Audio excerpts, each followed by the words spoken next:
Good morning সবাইকে good morning জানিয়ে আমি আজকে আমার দিনটা শুরু করছি। তো আজকে একটা নতুন ব্লগ নিয়ে চলে এসেছি অভিনেত্র হাউসে। তো সকালে উঠে কাজ টাজ সব হয়ে গেছে, চা খাওয়া হয়ে গেছে, এখন রান্না বসিয়েছি। রান্না হচ্ছে, তারপর যেতে হবে এক জায়গায়, কোথায় যাবো সেটা পরে বলবো। প্রেসারে ডাল বসিয়ে দিয়েছি, এখানে ডিম আলু সেদ্ধ বসিয়ে দিয়েছি, আর জামাইবাবু আমাকে সবজি কেটে দিচ্ছে। তো তাড়াতাড়ি রান্নাটা করে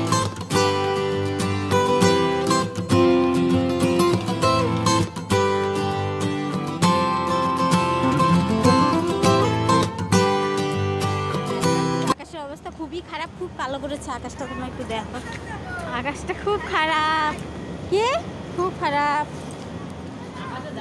আকাশটা খুব চমকাচ্ছে, কালো হয়ে গেছে, খুব খারাপ। কিন্তু আমরা এসে আস্তে আস্তে 5:30 হয়ে গেল, আকাশ প্রচণ্ড খারাপ ছিল। তো আসার সময় ব্লগ তোমাদের দেখাতে পারিনি।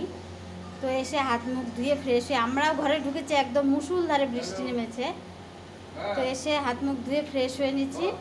তারপর যা রান্না হয়েছিল আজকে সবজিগুলো একটু জাল করে নিলাম, প্রচণ্ড গরম হয়েছিল। সকালে তাড়াহুড়ো করে খালি একটু করে খাওয়া দাওয়া করে চলে গেছি। তো দুপুরে তো আমরা ঘরে খাইনি, হোটেলে খেয়ে নিয়েছি। তো অনেকটা করে সবজি তরকারি সব রয়ে গেছে। তো আজকে কী কী রান্না হয়েছিল তোমাদের সাথে শেয়ার করা হয় না। আজকে রান্না হয়েছিল ডাল, ডিমের তরকারি, আলু বটবটি ভাজা, আর আলু আর পটল দিয়ে একটু ঝোল করেছিলাম। তো এই আজকে রান্না হয়েছিল। তো এখন এসে হাত মুখ ধুয়ে সবজিগুলো একটু জাল করে নিলাম। এখন চা বসিয়েছি, চা খাবো।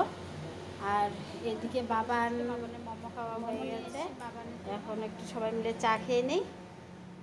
আজকে তাড়াতাড়ি খাওয়া দাওয়া শেষ হয়ে গেছে, 9:20 হয়ে গেছে। তো এখন খাওয়াটা শেষ হয়ে গেছে।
অবশ্যই লাইক, সাবস্ক্রাইব